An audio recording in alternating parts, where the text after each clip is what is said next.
নমস্কার বন্ধুরা, আজ আমি আমসত্ত্ব, খেজুর আর কিশমিশ দিয়ে টমেটোর চাটনি রান্না করে দেখাবো, যেটি খেতে খুব টেস্টি হয়। টমেটোর চাটনি করার জন্য আমি এখানে 500 গ্রাম পাকা টমেটো নিয়ে কেটে রেখে দিয়েছি।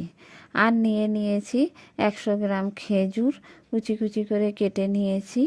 আর নিয়েছি আমসত্ত্ব, কিছুটা আমসত্ত্ব নিয়ে কুচি কুচি করে কেটে রেখে দিয়েছি। আর একটি পাতিলেবু কেটে রেখে দিয়েছি।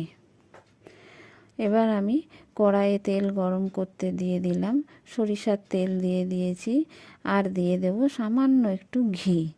দিয়ে ফোড়নে দিয়ে দিলাম 2টো শুকনো লঙ্কা, 2টো তেজপাতা আর একটু 5 ফোড়ন।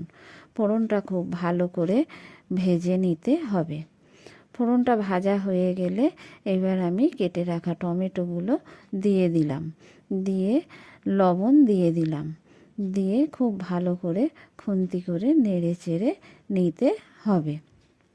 খুব ভালো করে নেড়ে চেড়ে নিয়ে আমি এবার ঢেকে দেব, যাতে টমেটোটা খুব ভালোভাবে গলে যায়। আর জলও বেরিয়ে গেছে। দেখুন, ঢাকা খুলে নিয়েছি, কত সুন্দর টমেটোটা গলে গেছে, সেদ্ধ হয়ে গেছে। টমেটো সেদ্ধ না হলে ভালো লাগবে না এই চাটনি। টমেটো সেদ্ধ হয়ে গেছে খুব ভালোভাবে।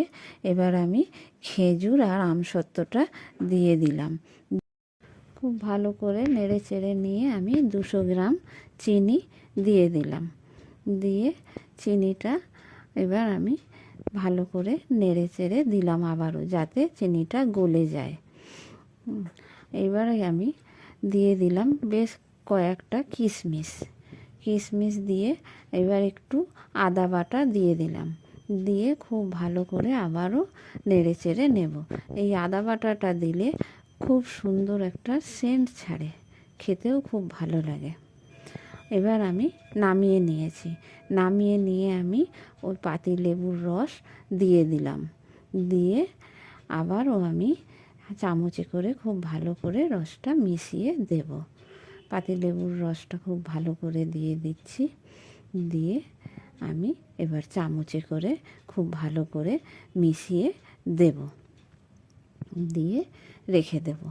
চাটনি রান্না তৈরি হয়ে